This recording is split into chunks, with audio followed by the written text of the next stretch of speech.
ভালো বাচ্চা তৈরি করতে গেলে কি করতে হবে? অনুকূল ঠাকুর বলেছেন যে এরোপ্লেন আকাশে ওড়ে, সব জায়গায় নামে, জোরে বলুন। এই গ্রামে নামে, নামে কোথায়? যেখানে প্ল্যাটফর্ম থাকে সেখানে নামে। তাহলে আজকে বিবেকানন্দের মতো ছেলে আসছে না কেন? আজকে রামকৃষ্ণ পরমহংসদেবের মতো ছেলে আসছে না কেন? আজকে নজরুলের মতো ছেলে আসছে না কেন? আজকে রবীন্দ্রনাথের মতো ছেলে পৃথিবীতে জন্ম নেই কেন? বলছে প্ল্যাটফর্ম মায়েদের ভালো নয়। আপনাদের প্ল্যাটফর্ম যদি ভালো থাকে আপনাদের বাচ্চা অবশ্যই ভালো হবে। অনুকূল ঠাকুরজির কথা তিনি বলেছেন, পেটে বাচ্চা জন্ম নিলে মেয়েদের 3টে নিয়ম পালন করতে হয়। একটু জেনে নিন, এই 3টে নিয়ম যদি মেয়েরা পালন করতে পারে কৃষ্ণ ভক্ত সন্তান 100% হবে। দাদা ভাইরা যারা কীর্তন শুনতেছেন, এগুলো বাড়িতে গিয়ে বলবেন।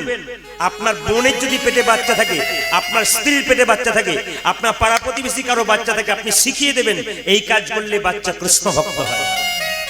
এই যে মেয়েদের পেটে বাচ্চা থাকলে সেই মেয়েকে প্রত্যেকদিন স্নান করে মন্দিরে প্রণাম করতে হয়। যে মেয়ে প্রত্যেকদিন পেটে বাচ্চা থাকলে মন্দিরে প্রণাম করবে মা, তার কৃষ্ণ ভক্ত সন্তান একবার হবেই হবে।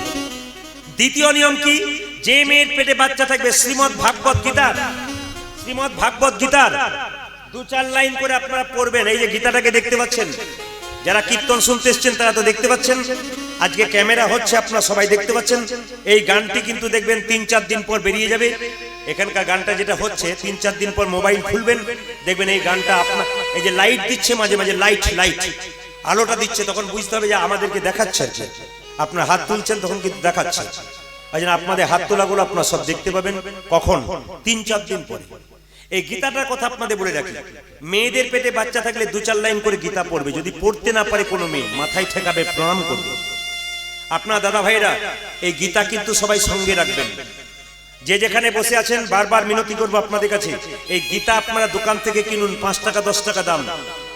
এই গীতা আপনারা ব্যাগে যেখানে যাবেন আপনারা এই ব্যাগে গীতাটাকে নিয়ে যান, আপনার কোনো বিপদ হবে না। যদি বিপদ হয়, বড় বিপদ থেকে আপনি রক্ষা পেয়ে যাবেন।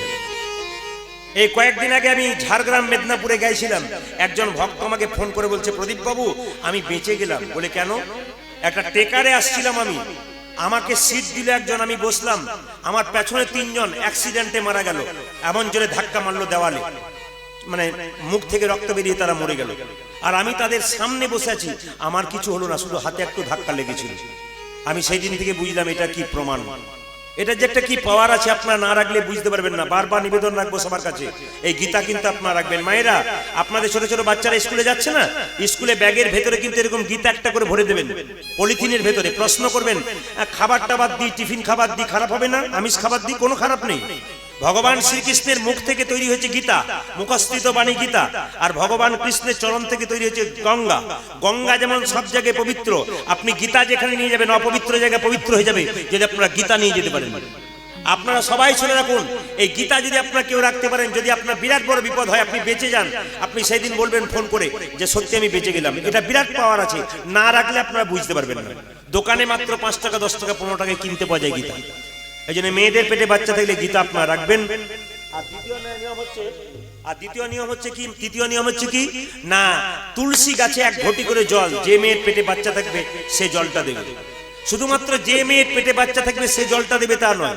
আপনাদের বলে যায়, যে যেখানে বসে আছেন, তুলসী মন্দির বাড়ি যার বাড়িতে আছে তার বাড়িটা হচ্ছে ভগবানের বাড়ি, আর যার বাড়িতে তুলসী মন্দির নাই ও বাড়িটা জমের বাড়ি।